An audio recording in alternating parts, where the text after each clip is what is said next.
They say Alessandro De Luca could smell fear like expensive cologne. He collected it, bottled it, wore it to meetings where men twice his age called him sir, with trembling voices. But on the night he decided to humiliate his new maid in front of 20 of his men, he made a mistake that would crack the foundations of his empire. He thought she was nobody. He didn't notice the scarred knuckles hidden beneath disposable cleaning gloves, or the way she instinctively checked exits in every room she entered, or how her shoulders carried tension like a fighter perpetually 3 seconds from the bell. He didn't know that the woman scrubbing his marble floors wasn't afraid of his world.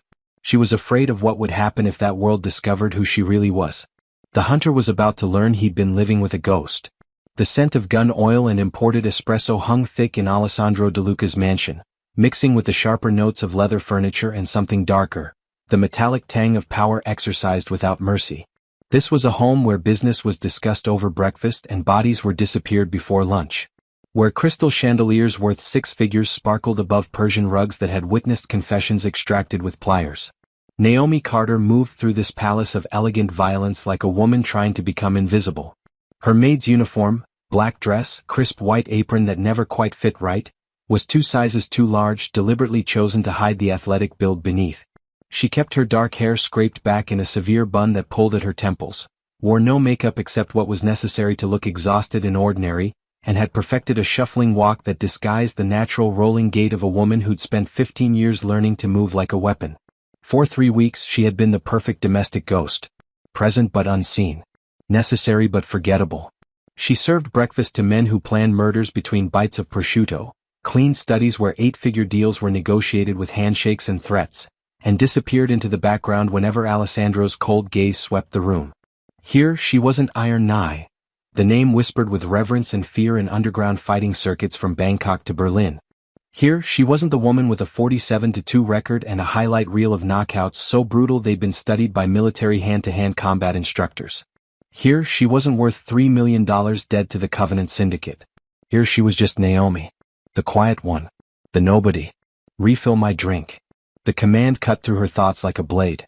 Naomi's hand tightened reflexively on the silver tray she carried, a fighter's instinct to prepare for impact, before she forced her fingers to relax.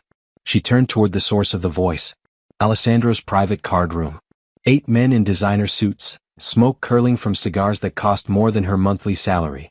And at the head of the table, Alessandro De Luca himself, all sharp cheekbones and darker eyes, wearing authority like other men wore cologne. Yes, sir. Right away. Her voice came out small, deferential, nothing like the commanding tone she'd once used to bark instructions to sparring partners. She approached the table, eyes fixed downward, counting the steps the way she used to count seconds between rounds. 3 steps. Weight on the balls of your feet. Breathe. Don't let them see. Never let them see. As she reached for Alessandro's empty glass, Victor Castellano, one of his captains, drunk and looking for entertainment, shot his hand out and grabbed her wrist. This one's got good bone structure under those rags, boss, Victor slurred, yanking Naomi off balance. Why do you hire such mousy staff? This is a mansion, not a convent. Every instinct Naomi had spent 15 years honing screamed the same message. Rotate the wrist. Break the grip. Drive your elbow through his jaw. End it in 2 seconds. Instead, she stumbled, let the tray clatter, played the part she'd been perfecting. Please, sir. Victor. Alessandro's voice was cold, bored. You're spilling ash on my table. He didn't look up from his cards. Didn't care about her dignity or safety. He cared about the mess. And that, Naomi thought as she pulled free with an apologetic mumble, was the moment everything began to unravel. Because Alessandro De Luca had just made his first mistake. He'd started paying attention. Naomi's alarm went off at 5:47 a.m., 13 minutes before Alessandro's espresso machine would start its automated brewing cycle. She'd learned his rhythms the way she used to study opponents. Every habit was a tell, every pattern a vulnerability. By 6:15 she'd have his breakfast arranged on the terrace. 2 poached eggs, prosciutto thin as paper, blood oranges sectioned with surgical precision. By 6:30 she'd be invisible again. The mansion required a specific kind of choreography. She dusted the Caravaggio in the hallway with her left hand only, keeping her dominant right relaxed, unthreatening. When she carried laundry down the marble stairs, she deliberately fumbled, letting a towel slip to hide the fact that she could balance 3 times the weight without breaking stride. Every movement was calculated to broadcast weakness. But some nights, alone in her attic room, She'd unwrap her hands and stare at the calluses that wouldn't fade. The thick ridge across her knuckles. The scar tissue on her right thumb from the night in Prague when she'd broken it on a Russian's jaw and kept fighting anyway. She traced these marks like reading Braille, remembering the roar of crowds chanting, "Iron Nigh, Iron Nigh," until the sound became a physical force. She remembered the last fight. Marcus Volkov in his private box, cold and immaculate, making his offer through an interpreter. Take the fall in the 7th round. $500,000. Or take nothing and become a problem we solve permanently. She'd looked at the money. At the exit. At Volkov's dead eyes. Then she'd walked into that ring and destroyed his fighter in 4 rounds. That was 18 months ago. Before the bounty. Before the running. Before she learned that being the best at something meant everyone wanted to either own you or bury you. "Careful with that vase," a voice said behind her. Naomi spun, too fast, too balanced, before catching herself and adding a clumsy stumble. Alessandro stood in the doorway of his study, tie loosened, watching her with an expression she couldn't read. "Sorry, sir. I didn't hear you." "No," Alessandro said quietly, his eyes tracking the way she'd shifted her weight, the combat-ready stance she'd almost fallen into. "I don't think you did." He watched her for 3 more seconds, long enough for her pulse to spike, for her fighter's brain to map the distance between them, calculate angles of escape, before he turned and walked away. But Naomi saw it in the set of his shoulders. Alessandro De Luca had just started hunting. The poker night started like all the others, cigar smoke thick enough to choke on, laughter that had edges sharp as broken glass, money changing hands in amounts that could feed families for years. Naomi circulated with her tray of bourbon and scotch, a shadow among predators. She'd made it through 2 hours without incident. Then Victor Castellano shifted in his chair just as she reached for his empty glass, and 18-year-old Pappy Van Winkle splashed across his Brioni jacket like blood. The room went silent. "You stupid," Victor lunged from his seat, hand raised. "Victor. Sit." Alessandro's voice could have frozen vodka. He set down his cards with deliberate precision, his expression carved from ice. "The girl's clumsy, but she's mine to discipline." Naomi kept her head down, hands trembling, half performance, half genuine terror at what she sensed coming. Alessandro stood, buttoning his jacket with the ceremony of a man preparing for execution. "My maid will box you, Victor. 3 minutes.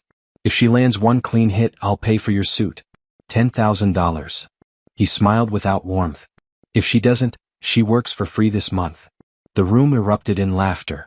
Victor grinned, cracking his knuckles. He outweighed her by 80 pounds, had fists like cinder blocks.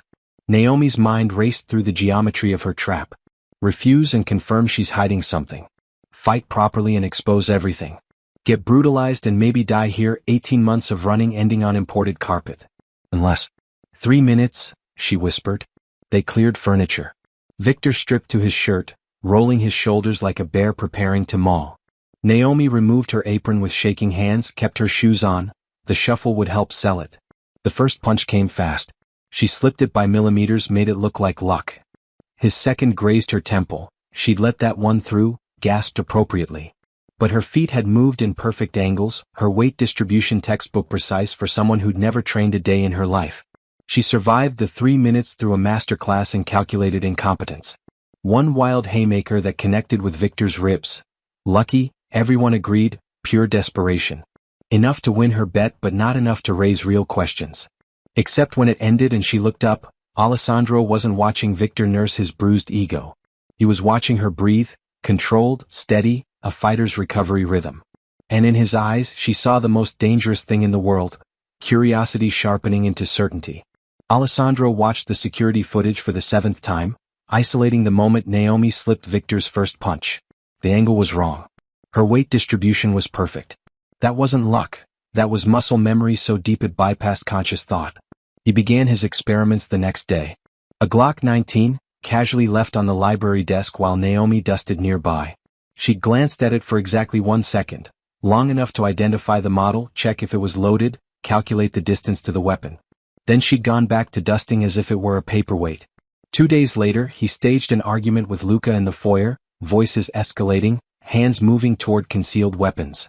Naomi had frozen at the top of the stairs, but her stance had shifted infinitesimally, balanced on the balls of her feet, shoulders squared, ready to move in any direction.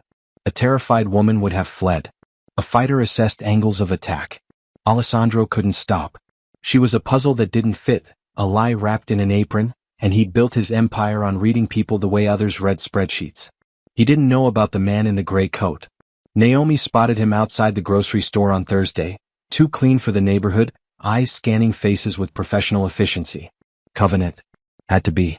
She'd led him on a 20-minute walking tour, letting him think he was invisible, before cutting through an alley behind a shuttered bodega. He'd followed, hand moving toward his jacket. She'd ended it in 4 seconds. Armbar. Controlled descent. Her knee on his throat until his struggles stopped and didn't restart. She left him behind a dumpster, just another body in a city full of them.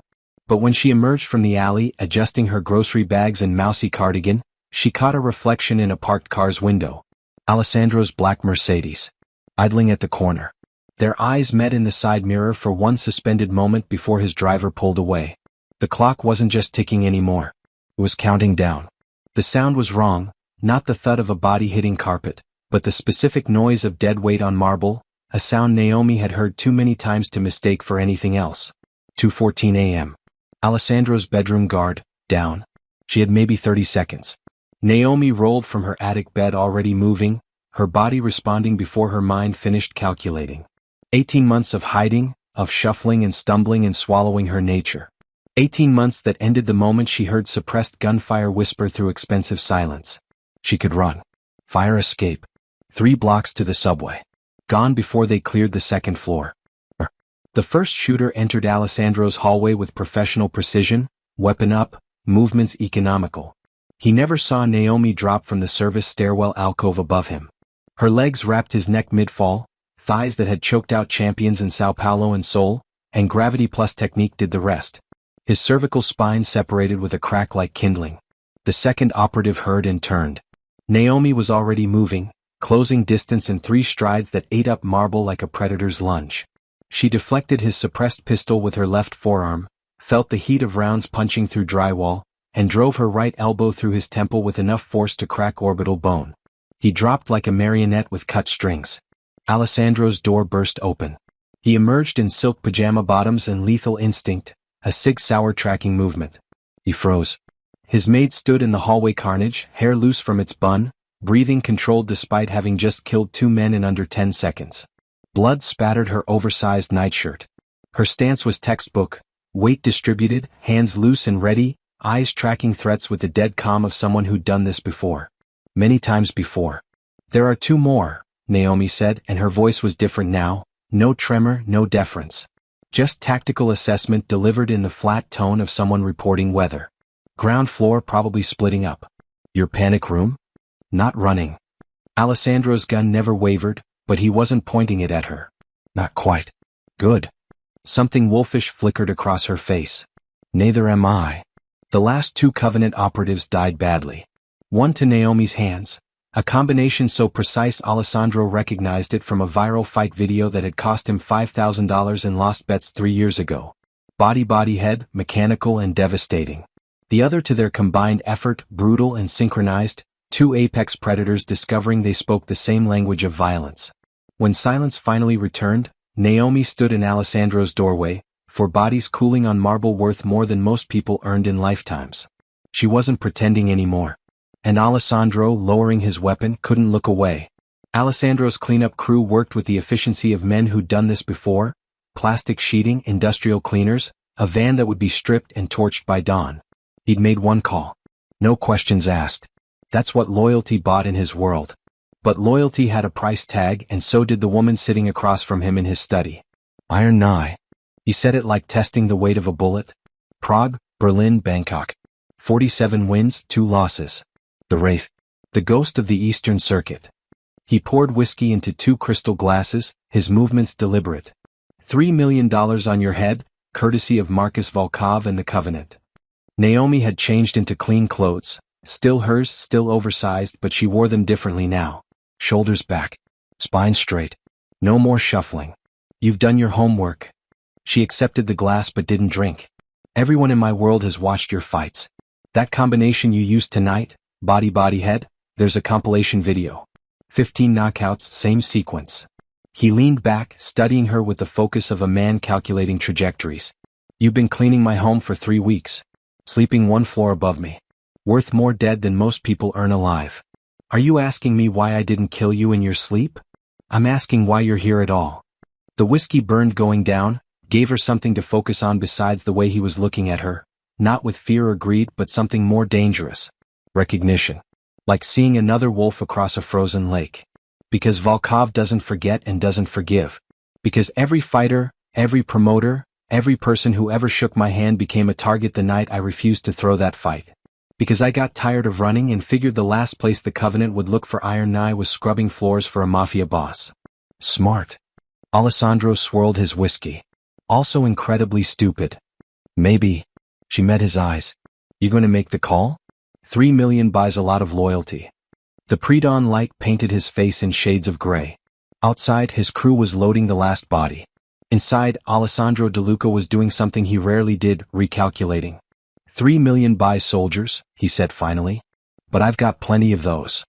He set down his glass with deliberate precision. What I don't have is someone who can do what you did tonight. What you've been doing every day, hiding in plain sight, suppressing instincts, playing a role so perfectly I almost believed it. Almost? You move like violence wrapped in skin. I just didn't know what kind until tonight. He leaned forward. Tell me everything. How you got here. What you're running from. What you want. So she did. And for the first time in 18 months, Naomi Carter stopped pretending she was anyone other than exactly who she was. The Red Hook safe house smelled like rust, river water, and decades of secrets soaked into concrete. No marble here, no crystal, just exposed brick, industrial windows that rattled in the wind, and furniture that prioritized function over a tax bracket. Alessandro's cleanup crew had found 2 tracking devices in the mansion. One in the service entrance molding, another in the gardening shed. The Covenant had been watching for weeks. How long? Naomi asked, dropping her single duffel bag on the worn leather couch. 3 days. Maybe 4. My people need to scrub their network, feed them false leads. Alessandro locked the reinforced door, engaged 3 separate deadbolts. We have supplies, weapons, and each other. That last part landed differently in the stripped-down space. The first day they maintained distance, occupying opposite ends of the loft, communicating in tactical necessity. But the second morning, Alessandro found Naomi shadowboxing by the windows, her movements precise and hypnotic. Your right drops after combinations, he observed. She stopped mid-jab. You offering critique? I'm offering observation. He moved closer. Show me that sequence again. The one from the videos. So she did, breaking down the body-head combination that had made her famous. The angle of the liver shot, the setup that made opponents protect low, the uppercut that arrived like divine judgment. It's geometry, she explained, guiding his fist through the motion. Every punch creates the next opening. Violence as mathematics. His hands were good, Street Fighter raw with money-refined edges. She refined them further, teaching him to move his feet first, to make power from the ground up rather than just shoulder and arm. Better, she said after an hour, sweat dampening his shirt. You're learning. I've been watching you. Not just the fighting, his tone implied. That night, over Thai food delivered to a neighbor's address and retrieved with operational security, Alessandro taught her his language. The chess game of organized crime, the networks of obligation and fear, the careful architecture of an empire built on violence and maintained through strategic restraint. You're good at this, Naomi said, studying the way he mapped territorial disputes on a napkin. So are you? You just fight in different rings. By the third day, the space between them had collapsed into something neither could name. She'd catch him watching her stretch. He'd find her reading his expressions like opponents' tells. The tension wasn't hostile anymore, it was recognition. 2 apex predators circling each other and realizing they didn't want to fight. They wanted to hunt together. When this is over, Alessandro said as dawn light painted the warehouse gold, I have a proposition. Naomi turned from the window, still wearing yesterday's clothes, hair loose, guard finally down. I'm listening. Giuseppe Romano had been with Alessandro for 12 years. He'd taken a bullet in Marseille, broken thumbs in Detroit, killed 3 men in a warehouse in Queens without being asked. Loyalty, Alessandro had always believed, was the empire's foundation. He was wrong. The meeting was supposed to be simple. Neutral ground at Lucia's, a restaurant Alessandro owned in Little Italy, protected territory where business could be discussed over Osso Buco and Barolo. Just Alessandro, Romano, and 2 other captains to discuss the Covenant situation and next moves. Naomi came as his driver, a role that raised eyebrows but no real objections. She'd earned a strange respect after the mansion attack, the kind violent men gave to other violent things. But the moment she stepped into Lucia's kitchen entrance, every instinct she'd honed over 15 years started screaming. Alessandro. Her voice was low, urgent. The exits. He saw it then. 2 men at the back door who shouldn't be there. Another blocking the service entrance. The chef wasn't prepping. His station was clean and used and his hands stayed too close to his waist. And Romano. Giuseppe Romano with his phone out, thumb hovering over the screen, eyes darting toward the kitchen door every 5 seconds. How long have we been inside? Naomi's hand moved toward the concealed Glock at her spine. 3 minutes. They're coming. She didn't wait for confirmation. Kitchen. Now. The ambush came as they moved, 6 Covenant operators pouring through both entrances, suppressed weapons tracking targets. But Naomi was already moving, dragging Alessandro behind the steel prep counter as rounds punched through imported tile and ornamental plaster. She dropped the first shooter with a thrown cleaver, 15 feet rotational throw buried in his throat. Combat wasn't always elegant. Sometimes it was just using what you had. Alessandro fired over the counter, controlled pairs, covering her advance. They moved like they'd trained together for years instead of days. Her aggression, his covering fire, a brutal synchronization born from mutual understanding of violence. The kitchen became a slaughterhouse. Naomi broke an operative's arm, used his weapon to clear 2 more. Alessandro put rounds through the chef who'd been paid to play his part. They fought through scalding steam and blood-slicked floors until they reached the rear exit. Romano was already gone. His phone on the table, message sent, betrayal complete. They made it to the car, tires screaming against pavement, bullets sparking off reinforced panels. Alessandro drove in silence, jaw tight, hands white-knuckled on the wheel. 12 years, he finally said. He was at my father's funeral. My sister's wedding. Naomi touched her ribs, checking for damage. Everyone has a price. I thought loyalty was mine to buy. His voice was hollow, empire crumbling in real time. I thought if I paid enough, treated them well enough, they'd stay bought.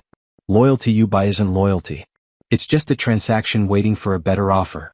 Alessandro looked at her then, this woman who'd had every reason to run, to disappear, to save herself. Who instead had dragged him behind cover and fought her way through 6 trained killers to keep him breathing. Why did you stay? In that restaurant? You could have been gone before they breached. Naomi met his eyes. Because I chose to. And Alessandro understood. You couldn't build an empire on purchased loyalty. You built it with people who chose you, chose to stand when they could run, chose to fight when they could flee. He needed to rebuild. And she was going to help him. The gym in the South Bronx had been closed for 6 years, but Eddie Gravedigger Torres still had keys. He'd trained Naomi when she was 17 and hungry, turned raw aggression into surgical precision. Now he stood ringside at 5 a.m., arms crossed, watching a billionaire mafia boss try not to vomit after his 3rd round of conditioning. Your boy's soft, Eddie said. He's learning. Naomi handed Alessandro water. Again. Jap crosshook. Stop dropping your damn right. In his mansion, Alessandro De Luca commanded empires. Here he was a student and the power dynamic inverted completely. I said again. Naomi's voice had the edge of a drill sergeant. You think the Covenant's going to give you water breaks? Alessandro pushed off the ropes, gloves up, and threw the combination. Better this time, feet planted, hips rotating, power transferring from ground through core through fist. Good. Now 500 more. He'd arrived that first morning expecting deference, maybe some acknowledgement of who he was. Instead, Naomi had put him through a warm-up that left him gasping, then spent 2 hours breaking down everything he thought he knew about fighting. You telegraph every punch, she'd said, circling him like a predator studying prey. Your weight's all wrong. You fight like someone who's never had to face consequences. Like money and fear will win before your fists have to. I've won plenty of fights. Against people afraid to hit back. She tapped his sternum hard enough to sting. I'm not afraid of you, Alessandro. So let's see what you've actually got. What he had was raw talent buried under years of intimidation tactics and the assumption that violence could be delegated. Naomi excavated it through brutal dawn sessions, teaching him to move like water, to make his body a weapon instead of just a vehicle for carrying guns. 3 weeks in, something shifted. They were sparring, light contact, technical work, when Alessandro finally executed a perfect slip-counter combination.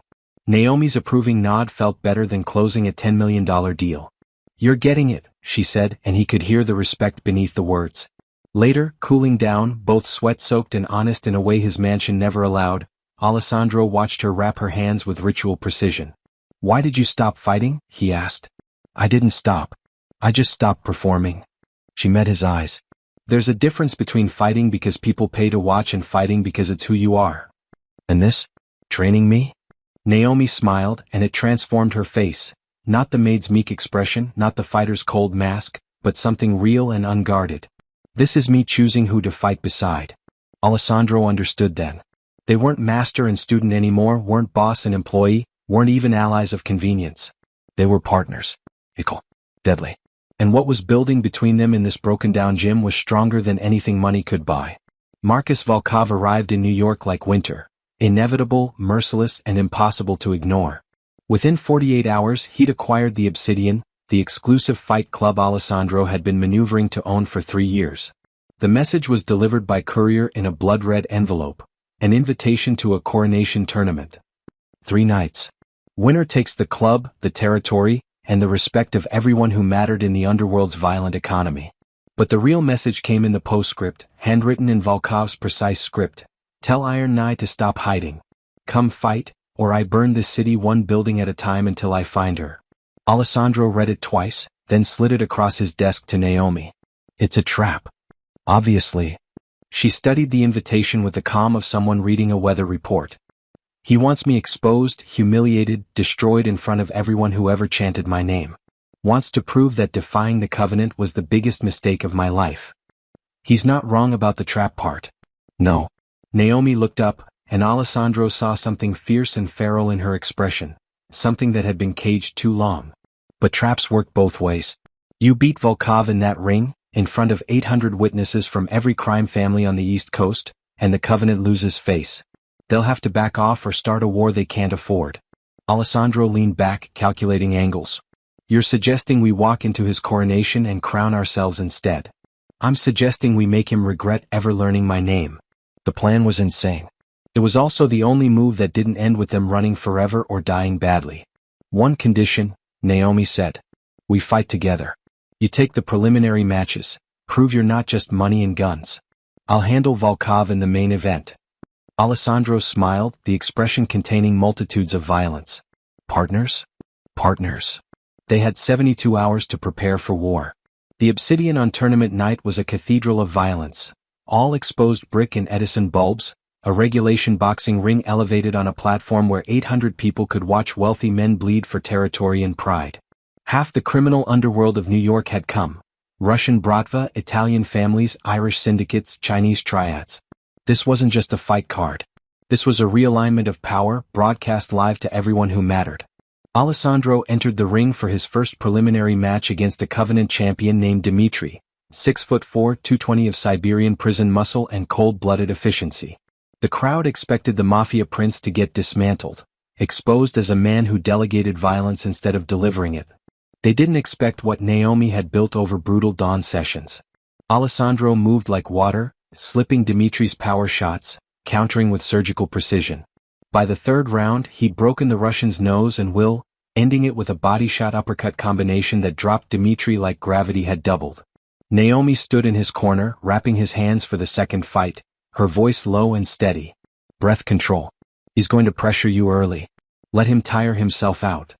The second Covenant fighter was faster, technical, dangerous. Alessandro took damage. A cut opened above his eye, ribs bruised from a liver shot that almost folded him, but he survived, adapted, won. When the referee raised his hand, bloodied but victorious, the Obsidian erupted. Then the lights dimmed. Marcus Volkov entered like an execution procession, 62 years old but moving with the deliberate grace of someone who'd never stopped training, never stopped perfecting the craft of breaking people. His record spoke for itself. Olympic boxing coach, underground legend, the man who'd built the Covenant's fight-fixing empire on a foundation of brutalized opponents and disappeared dissenters. He climbed into the ring and looked directly at Naomi. 2 years, he said into the microphone, his accent thick but his English perfect. 2 years you've been hiding. Running. Pretending you're anything other than what I made you. He smiled without warmth. Time to come home, Iron Knight. Time to learn what defiance costs. Naomi removed her jacket, revealing fight shorts and a sports bra, her body a map of scars and sculptured muscle. 18 months of hiding burned away in 800 witnesses shocked recognition. She climbed through the ropes. The fight started like a chess match played at hurricane speed. Both fighters testing range, measuring reactions, looking for the microscopic openings that separated champions from corpses. Volkov fought with the precision of a man who'd studied her for years, who knew every combination she favored, every tell that preceded her power shots. The first 3 rounds were brutal and even. Volkov targeted her ribs, the accumulated damage from a career of absorbing punishment. Naomi worked his legs, chopping at his lead thigh with kicks that would cripple lesser men. By the 5th round both were bleeding. "He's trying to break you," Alessandro said between rounds, pressing an ice pack to her swelling cheek. "Not just beat you. Break you." "I know." Naomi spit blood into a bucket. He always did. The 6th and 7th rounds were warfare, not boxing, not sport, but 2 apex predators trying to destroy each other. Volkov caught her with an overhand right that sent her into the ropes. She answered with a combination to his body that made him suck air through clenched teeth. But Naomi wasn't the same woman who'd run 2 years ago. She'd found what she'd been missing. Someone who saw her strength and didn't ask her to diminish it, didn't need her to be less so he could be more. Alessandro sat in her corner, and his presence was an anchor, a reminder that she was fighting toward something instead of just away. The 8th round. Volkov came forward, confident, preparing to end it. Naomi shifted her weight, read his rhythm, and delivered the combination that had made her legendary. Body. The first shot slipped under his guard, driving into his liver with the force of scientific hatred. Body. The second landed in the same purple spot, multiplying damage, making his brain scream for oxygen his diaphragm couldn't deliver. Head. The uppercut arrived like judgment. Perfectly timed, perfectly placed, connecting with his chin at the precise angle to shut down consciousness. Marcus Volkov fell. The referee counted. The obsidian held its breath. At 8, Volkov's hand twitched. At 9, he tried to rise. At 10, he failed. The crowd exploded. Naomi stood over him, not celebrating, not gloating, just breathing hard and staring down at the man who'd tried to own her, tried to break her, tried to erase her for the crime of refusing to be controlled. "You were wrong," she said, quiet enough that only he could hear. "You didn't make me. I made myself." Then she turned to where Alessandro stood at the ropes, and something passed between them that needed no words. They'd won.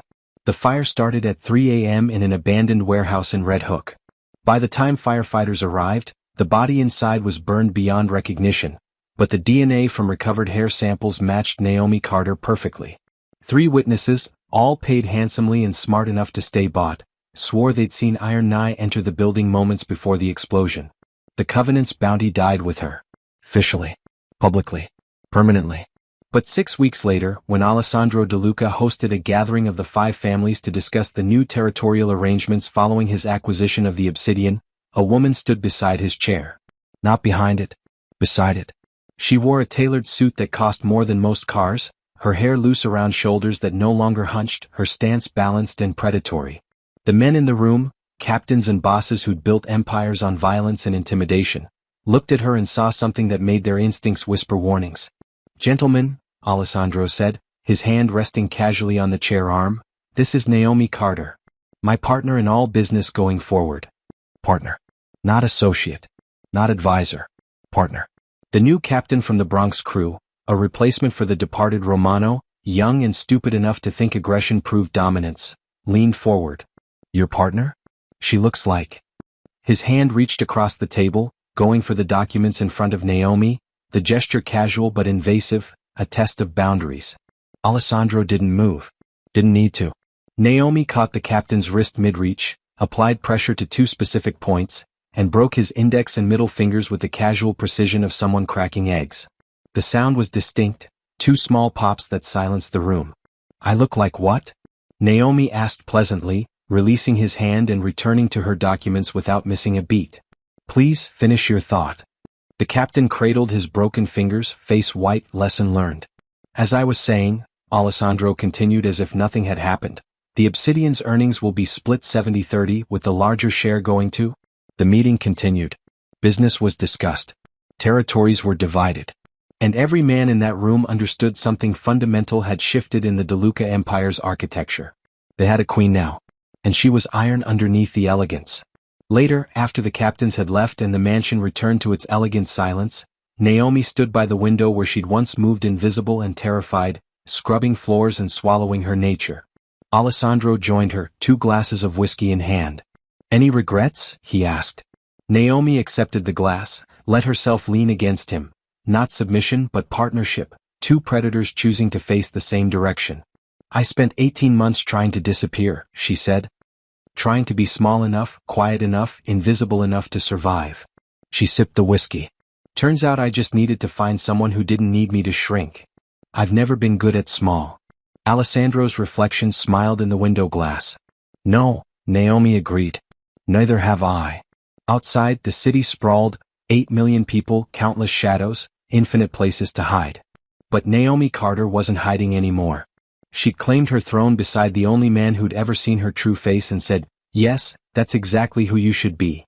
Iron Nye had retired. But Naomi Carter, queen of an empire built on elegant violence and honest partnership, had just begun. The maid's uniform hung in the back of a closet somewhere, a costume she'd never need again. She'd found something better than invisibility. She'd found her crown.